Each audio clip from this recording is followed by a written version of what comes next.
Welcome back everyone, welcome to civil service study. आज हो गई है 19 जून 2020 और लगाते हैं सी सेट का टेस्ट। ठीक है, सी सेट के 3 टेस्ट कंप्लीट हो गए थे। इसकी प्लेलिस्ट बना रखी है अलग से, उसका डिस्क्रिप्शन बॉक्स में लिंक है, वहाँ पर आप टेस्ट नंबर 1 से लेकर जो 3 टेस्ट हैं शुरू के उन तक उनका भी रिवीजन कर सकते हो।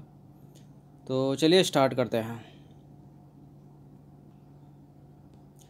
तो देखिए नीचे कुछ निर्देश दिए उनको पढ़ते हैं। तो देखिए नीचे एक प्रश्न दिया गया है जिसमें एक परिस्थिति का उल्लेख किया गया है और उसके बाद उस परिस्थिति से संबंधित 4 संभावित प्रतिक्रियाएं दी गई हैं। आपको उस प्रतिक्रिया का चयन करना है जो आपको सबसे उपयुक्त लगती है। आपको दिए गए प्रश्न से केवल एक ही प्रतिक्रिया का चयन करना है, केवल एक ही प्रतिक्रिया का चयन करना है जो सबसे उपयुक्त हो, और प्रतिक्रिया का मूल्यांकन दी गई परिस्थिति के अनुरूप उपयुक्तता के स्तर के आधार पर होगा। चलिए देखते हैं, यह है इससे रिलेटेड क्वेश्चन नंबर 1। आप सार्वजनिक क्षेत्र की एक रुग्ण कंपनी के नवनियुक्त प्रबंधक हैं, नवनियुक्त प्रबंधक निदेशक हैं। कुछ समय बाद आपको पता चलता है कि इस कंपनी में कुछ तकनीकी कार्यों में विशेषज्ञों की कमी है, जिसके लिए आपने कंपनी से बाहर के कुछ तकनीकी रूप से दक्ष पेशेवरों को, ध्यान दीजिएगा, कंपनी से बाहर के कुछ तकनीकी रूप से दक्ष पेशेवरों को नियुक्त करने का निर्णय लिया। लेकिन आपके इस निर्णय को श्रमिक संघ ने गंभीरता से नहीं लिया और श्रमिक आपके इस निर्णय के विरुद्ध विरोध प्रदर्शन कर रहे हैं। उनका कहना है कि बाहर का यह श्रम बल कंपनी के अंदर के कौशल एवं विशेषज्ञता को नष्ट कर देगा। इस परिस्थिति में आपकी तात्कालिक कार्यवाही क्या होगी? जैसे विदेशी प्रजातियां जो होती हैं वो मूल प्रजातियों पर खतरा हैं, उसी तरह से। तो 4 विकल्प देखते हैं इससे रिलेटेड क्या होगी कार्रवाई। पहला है, अपने निर्णय के बारे में बताने के लिए श्रमिक संघ के नेताओं की एक मीटिंग बुलाइए। आप तकनीकी रूप से प्रशिक्षित कर्मचारियों के लिए एक प्रस्ताव तैयार करें और तब तक बाहरी दक्ष कर्मचारियों को सही ढंग से कार्य करने दें। इस आशय का एक परिपत्र जारी करें कि प्रत्येक व्यक्ति को आपके निर्णय को मानना चाहिए और अपने निर्णय को अभी रोक कर रखें और कोई भी अंतिम निर्णय लेने से पहले कंपनी की स्थिति के बारे में और अध्ययन करें। कौन सा सबसे सटीक, सबसे सर्वोत्तम इसका उत्तर होना चाहिए? देखिए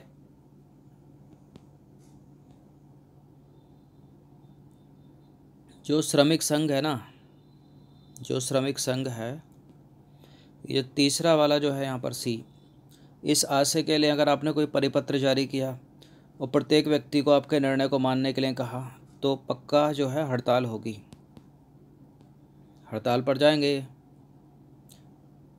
तो ये तो हो नहीं सकता। देखिए अपने निर्णय को अभी रोक कर रखें और कोई भी अंतिम निर्णय लेने से पहले कंपनी की स्थिति के बारे में और अध्ययन करें।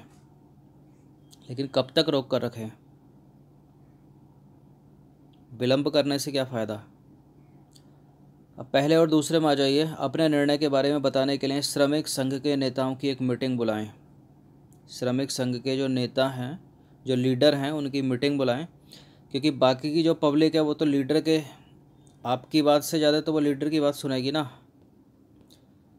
और दूसरे स्टेटमेंट में है, तकनीकी रूप से प्रशिक्षित कर्मचारियों के लिए एक प्रस्ताव तैयार रखें और तब तक बाहरी दक्ष कर्मचारियों को सही ढंग से कार्य करने दें।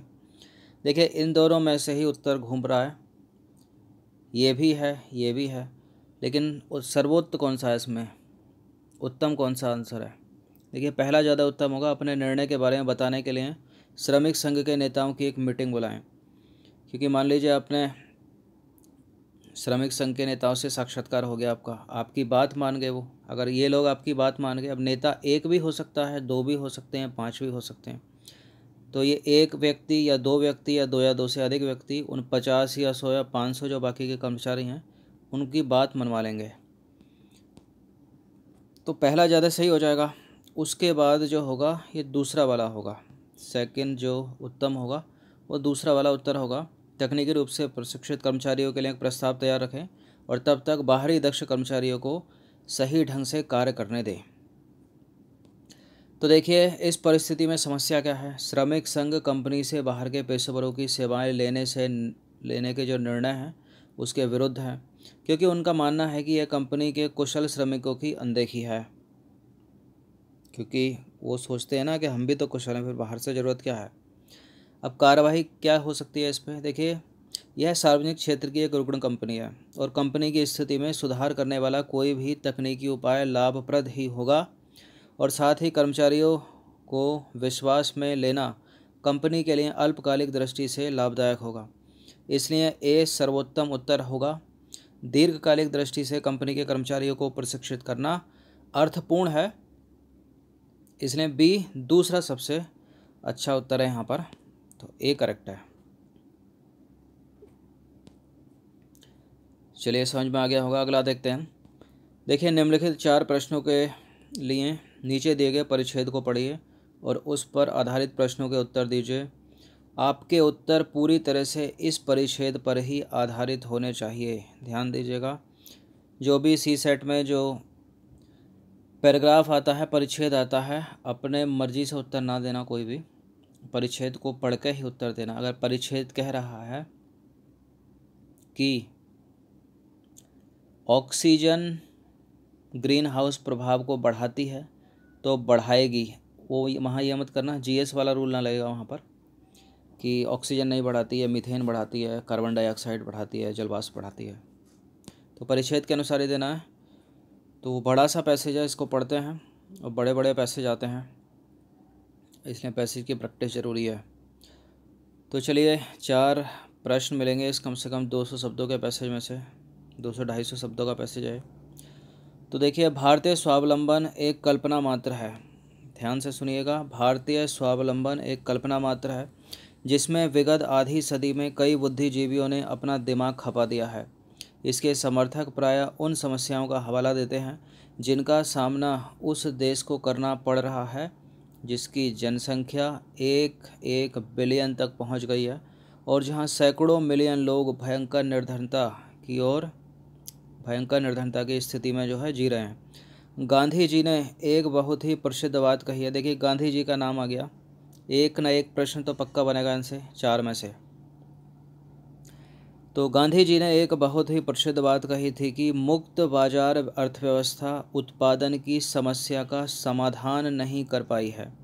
मुक्त बाजार अर्थव्यवस्था उत्पादन की समस्या का समाधान नहीं कर पाई है। इसी मूल बात के आलोक में उन्होंने भारत के संसाधनों की समस्या का समाधान करने और स्वावलंबन पर आधारित धारणीय विकास मॉडल समर्थन करने के क्रम में उपर्युक्त प्रौद्योगिकी को अपनाने का सुझाव दिया। देखिए विश्व भर में व्याप्त ऊर्जा संकट और निरंतर बढ़ रही खाद्यान्न कीमतों का तात्पर्य है कि संपत्ति में वृद्धि होने के बावजूद भारत की विशाल जनसंख्या विद्यमान संसाधनों के लिए एक समस्या उत्पन्न करेगी। ये लाइन अंडरलाइन है, मोस्ट इम्पोर्टेंट है। उचित प्रौद्योगिकी उपयोग में सुस्पष्ट कमी के बावजूद यह स्पष्ट है कि समावेशी विकास और संसाधन प्रबंधन धारणता के 2 पहलू हैं जो साथ साथ चलते हैं। ध्यान से सुनिएगा क्या बोल रही है लाइन। उचित प्रौद्योगिकी उपयोग में सुस्पष्ट कमी के बावजूद यह स्पष्ट है कि समावेशी विकास और संसाधन प्रबंधन धारणता के 2 पहलू हैं जो साथ साथ चलते हैं। भारत की समस्या अत्यंत वृहद और इतने व्यापक प्रभाव वाली है कि उनका संगठित रूप में से समाधान किया जाना चाहिए। भ्रष्टाचार, नौकरशाही और संसाधनों की समस्या कुछ ऐसी ही समस्याएं हैं जो भारत के समक्ष बहुत बड़े रोड़े हैं। अंडरलाइन करिए इसको, भ्रष्टाचार, नौकरशाही और संसाधनों की समस्या कुछ ऐसी समस्याएं हैं जो भारत के भविष्य के समक्ष बहुत बड़े रोड़े हैं। तो एग्जामिनर तो प्रश्न ऐसे ही बना सकता है आने वाले उसमें प्रश्नों में कि भारत के भविष्य के समक्ष रोड़े किसे कहा गया है, तो भ्रष्टाचार को, नौकरशाही को और संसाधनों की समस्या को, अगर ऐसा प्रश्न बनता है तो। आगे देखिए, बड़ी बड़ी असफलताओं की परवाह किए बिना उत्पादन का स्थानीयकरण और संसाधनों का प्रबंधन जैसे कि ऊर्जा समावेशी विकास को बढ़ावा देने और शासन की उचित केंद्रीकृत व्यवस्था में विद्यमान तनाव को समाप्त करने में सहायक हो सकते हैं। ध्यान से सुनिएगा। बिना उत्पादन का स्थानीयकरण और संसाधनों का प्रबंधन, जैसे कि ऊर्जा समावेशी विकास को बढ़ावा देने और शासन की उच्च केंद्रीकृत व्यवस्था में विद्यमान तनाव को समाप्त करने में सहायक हो सकते हैं। डेलोइट टॉक द्वारा जारी एक हालिया रिपोर्ट का कहना है कि पूर्ववर्ती बिजनेस मॉडल की नकल करके किसी उभरते हुए बाजार में एक ब्रांड की सफलता को दोहराना असंभव प्राय है, और यह नवाचार इस बाजारों में सफलता की एक अनिवार्यता है। और ऐसा इस सत्य की वजह से है कि अपेक्षाकृत अधिक विकसित अन्य देशों की तुलना में उभरती हुई अर्थव्यवस्थाओं की आवश्यकताएं अलग अलग हैं। अंडरलाइन करिए इसको। अपेक्षाकृत अधिक डेवलप जो कंट्री हैं उनकी तुलना में जो ऐसी कंट्री हैं जिसकी इकोनॉमी उभरती हुई है उसमें जो है अंतर है, उनकी आवश्यकताओं में अंतर है। आवश्यकता क्या होती है? हमारी मांग। यानी ये लाइन कहना चाह रही है कि विकसित देश और विकासशील देश, जो उभरती हुई अर्थव्यवस्थाएं हैं और विकसित देश, उनकी मांग की आवश्यकता में, अर्थव्यवस्था की जो मांग है, आवश्यकता है, उनमें अंतर होता है।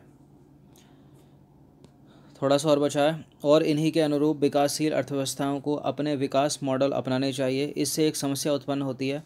तेज़ी से वृद्धि कर रही भारत की अर्थव्यवस्था और संपत्ति इसके बाजारों का उदारीकरण ही रही है। फिर भी यह अल्पकालिक लाभ अंततः धारणीय विकास के दीर्घावधिक लक्ष्य के विरोधी ही हैं। देखिए यूपीएससी में जो पैसेज आते हैं, मान लीजिए 3 क्वेश्चन पूछे किसी पैसेज से, तो उसमें एक पैसेज ऐसा हो सकता है, एक क्वेश्चन हो सकता है उस पैसेज का, 2 क्वेश्चन हो सकते हैं उस पैसेज के कि जिसके सीधे सीधे उत्तर जो है आपको पैसेज में मिल जाए। लेकिन कुछ आपको निकटतम उत्तर देने होंगे जिसकी बात परिच्छेद जो है डायरेक्टली तो नहीं, इनडायरेक्टली कम से कम कर रहा हो, और जिसकी बात नहीं कर रहा है तो उसको अपने दिमाग से उत्तर नहीं देना। चलिए इससे रिलेटेड, इस परिच्छेद से रिलेटेड काफ़ी बड़ा पैसेज था ये। प्रश्नों को देखते हैं। तो पहला प्रश्न है, विकसित और उभरती हुई अर्थव्यवस्थाओं की प्रकृति में क्या विरोधाभास है? विकसित और उभरती हुई अर्थव्यवस्थाओं की प्रकृति में क्या विरोधाभास है? जो ब्रांड विकसित अर्थव्यवस्था में सफल हैं या हो सकता है वे उभरती हुई अर्थव्यवस्था में सफल ना हो। देखिए ऐसा तो हो नहीं सकता जो ब्रांड विकसित अर्थव्यवस्था में सफल हैं या हो सकते हैं वो उभरती हुई अर्थव्यवस्था में सफल ना हो। गलत है, वहाँ बात की गई है इस बारे में। उभरती हुई अर्थव्यवस्थाओं की तुलना में विकसित अर्थव्यवस्थाओं का धारणीय विकास अधिक हुआ है। देखिए ऐसा कुछ नहीं है। साधारणतः इस तरह की अर्थव्यवस्थाओं की आपस में कोई तुलना नहीं है। साधारणतः देखिए एक तुलना तो हो गई है, अंडरलाइन किया था वहाँ पर, गलत है ये वाला स्टेटमेंट भी। इस तरह की अर्थव्यवस्थाओं में मांग और आवश्यकताएं पूर्णतः भिन्न होती हैं। देखिए एक है विकसित इकोनॉमी, एक है उभरती हुई इकोनॉमी। तो एक देखिए लाइन थी वहाँ पर, ये क्या लाइन है? देखिए अपेक्षाकृत अधिक विकसित अन्य देशों की तुलना में उभरती हुई अर्थव्यवस्थाओं की आवश्यकताएं भिन्न होती हैं। इस लाइन का क्या मतलब है? जो डेवलप इकोनॉमी है वो भिन्न है, वो अलग है किससे? उन देशों की अर्थव्यवस्थाओं से जो उभरती हुई हैं। आवश्यकता क्या है? मांग यहाँ सूचित कर रहा है। अर्थव्यवस्थाओं की जो मांग है वो भिन्न होती है। तो यही इसका उत्तर हो जाएगा क्वेश्चन नंबर 1 का, कि विकसित और उभरती हुई अर्थव्यवस्थाओं की प्रकृति में क्या विरोधाभास है। तो देखिए इस तरह की अर्थव्यवस्थाओं में मांग और आवश्यकताएं जो हैं पूर्णतः भिन्न होती हैं, अलग होती हैं। बाकी के गलत है यहाँ पर। तो विकल्प ए सही नहीं है, क्योंकि जो ब्रांड किसी एक देश में सफल हैं वे अन्य देश में भी सफल हो सकते हैं, लेकिन इसकी परिस्थिति एकदम भिन्न हो सकती है। बी और सी तो गद्यांश की विषय वस्तु से ही परे हैं, क्योंकि गद्यांश इस बात को स्पष्ट कर रहा है कि विकसित देशों की तुलना में उभरती हुई अर्थव्यवस्थाओं की आवश्यकताएं भिन्न होती हैं, इसलिए सही उत्तर होगा डी। इस पैसेज से रिलेटेड दूसरा क्वेश्चन लगाते हैं। जहां तक स्वावलंबन शब्द की बात है, निम्नलिखित में से किस किस के साथ लेखक के सर्वाधिक सहमत होने की संभावना है? पहला पढ़ते हैं। यह किसी देश में धारणीय विकास की अंतर्निहित प्रकृति को संदर्भित करता है। यह कौन? स्वावलंबन। यदि भ्रष्टाचार को नियंत्रित कर लिया जाए तो इसे हासिल किया जा सकता है। वहाँ एक बात थी ना, कुछ कुछ चीज़ों, कौन कौन से रोड़े बताए गए थे। अब देखिए जो अर्थव्यवस्थाएं ऊर्जा संकट और भयंकर निर्धनता से मुक्त हैं उनके संबंध में ऐसा बोलना सही है। मतलब तीसरी लाइन बोल रही है कि जो अर्थव्यवस्थाएं हैं ऊर्जा संकट नहीं है, जहाँ पर जिन देशों की इकोनॉमी में और भयंकर निर्धनता नहीं है, तो वो स्वावलंबन, उनके पास स्वावलंबन है, मतलब वो स्वावलंबन को प्राप्त कर सकते हैं, कर लिया उन्होंने। तो देखिए पहला वाला तो करेक्ट है यहाँ पर। यह किसी देश में धारणीय विकास की अंतर्निहित प्रकृति को संदर्भित करता है। बिल्कुल, यदि भ्रष्टाचार को नियंत्रित कर लिया जाए तो इसे हासिल किया जा सकता है, ये भी करेक्ट है, क्योंकि रोड़े हैं, अगर नियंत्रित करोगे तो रोड़ा क्या हो गया, हट गया, रास्ते का रोड़ा हटा। जो अर्थव्यवस्थाएं ऊर्जा संकट और भयंकर निर्धनता से मुक्त हैं उनके संबंध में ऐसा बोलना सही है। देखें ऐसा कहीं भी पूरे पैसेज में कहीं पर भी नहीं है, अगर उसको पढ़ोगे आप 2-3 बार, कि जहाँ ऐसा लिखा हो कि जो इकोनॉमी जो है, जिस देश की इकोनॉमी ऊर्जा संकट से मुक्त है या जिस देश में गरीबी नहीं है, वो स्वावलंबन उनको प्राप्त हो गया है, ऐसा कुछ नहीं है। तीसरे को गलत करो, एलिमिनेट करो इसको, इसका उत्तर हो जाएगा ऑप्शन नंबर 1 केवल 1 और 2। तो स्वावलंबन के लिए गद्यांश धारणीय विकास मॉडल पर बल दे रहा है, इसलिए पहला वाला करेक्ट है। गद्यांश भ्रष्टाचार और नौकरशाही को स्वावलंबन को हासिल करने की दिशा में अवरोध उत्पन्न करने के लिए जिम्मेदार ठहरा रहा है, रोड़ा बताया है ना, तो दूसरा भी सही है, लेकिन तीसरा सही नहीं, क्योंकि भयंकर निर्धनता से मुक्त किसी भी देश को स्वावलंबी तो नहीं माना जा सकता और ना ही उसकी बात की गई है कहीं पर भी। तो इसका सही उत्तर क्या हो जाएगा, विकल्प ए सही उत्तर हो जाएगा, जिसमें दिया है 1 और 2 दोनों सही हैं, केवल 1 और 2 सही हैं, तीसरा सही नहीं है। इस परिच्छेद से रिलेटेड तीसरा प्रश्न देखते हैं। यदि हमें गांधी के उपर्युक्त प्रौद्योगिकी अपनाने के विचार तथा उभरती हुई अर्थव्यवस्थाओं पर डेलॉइट टॉक की रिपोर्ट के बीच संबंध स्थापित करना हो तो क्या हो सकता है। देखिए गांधी जी का नाम था पैसेज में और रिलेटेड उससे प्रश्न पूछ लिया गया है। तो मुक्त बाजार अर्थव्यवस्थाएं सिर्फ आंशिक रूप से ही सफल हैं और उनकी सफलता को हर जगह दोहराया नहीं जा सकता। कोई भी देश आत्मनिर्भर नहीं है, इसलिए विकास और स्वावलंबन के एक एकीकृत दृष्टिकोण की आवश्यकता है और धारणीय विकास के लिए स्वदेशी और विशिष्ट नवाचार प्रौद्योगिकी स्वागत योग्य है। देखिए गांधी जी का नाम था और एक शब्द था वहाँ पर धारणीय विकास, तो क्या होना चाहिए इसका उत्तर, ए और सी भी कुछ लिखा है यहाँ पर। अब ए में क्या है, मुक्त बाजार अर्थव्यवस्थाएं सिर्फ आंशिक रूप से ही सफल हैं और उनकी सफलता को हर जगह दोहराया नहीं जा सकता, ये गलत है वाला स्टेटमेंट। दूसरा भी गलत है, ये यहाँ पर तीसरा करेक्ट हो जाएगा, केवल धारणीय विकास के लिए स्वदेशी और विशिष्ट नवाचार प्रौद्योगिकी स्वागत योग्य है। तो देखिए भारत को स्वावलंबी बनाने के लिए संसाधनों की समस्या के समाधान हेतु गांधी जी ने भी उपर्युक्त प्रौद्योगिकी का समर्थन किया। इसी प्रकार डेलॉइट टॉक द्वारा जारी रिपोर्ट भी उभरती हुई अर्थव्यवस्थाओं की सफलता के लिए नवाचार की बात करती है, इसलिए सही उत्तर जो हो जाएगा वो सी हो जाएगा। धारणीय विकास के लिए स्वदेशी और विशिष्ट नवाचार प्रौद्योगिकी स्वागत योग्य है और मुक्त बाजार अर्थव्यवस्थाएं सिर्फ आंशिक रूप से ही सफल हैं और उनकी सफलता को हर जगह नहीं दोहराया जा सकता, है गलत है स्टेटमेंट ये वाला, ऐसा कहीं नहीं लिखा है पैसेज में। अब आ जाइए क्वेश्चन नंबर 4 पर। धारणीय विकास को हासिल किया जा सकता है। धारणीय विकास को हासिल करने की बात पैसेज में की गई है, संसाधन प्रबंधन के माध्यम से, समावेशी विकास के माध्यम से। देखिए वहाँ 2 बातें के करके लिखा था ना, एक लाइन थी, 2 बातें हैं ये, किसी देश की अर्थव्यवस्था और संपत्ति में वृद्धि के माध्यम से धारणीय विकास हासिल किया जा सकता है। अपने जो संसाधन हैं, जो रिसोर्स हैं, उनका मैनेजमेंट के माध्यम से, करेक्ट है पहला स्टेटमेंट, इसकी बात की गई है वहाँ पर। समावेशी विकास के माध्यम से, सस्टेनेबल डेवलपमेंट, इसकी भी बात की गई है। किसी देश की अर्थव्यवस्था और संपत्ति में वृद्धि करके समावेशी धारणीय विकास जो है वो हासिल नहीं किया जा सकता और ना ही इस लाइन कहीं मिलेगी आपको पूरे पैसेज में। तो तीसरे को एलिमिनेट करिए, इसका उत्तर हो जाएगा केवल 1 और 2।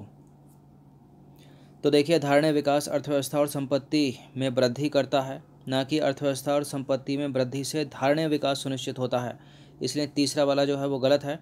1 और 2 का उल्लेख प्रत्यक्ष रूप से किया गया है पैसेज में, इसलिए सही विकल्प जो है वो ए हो जाएगा।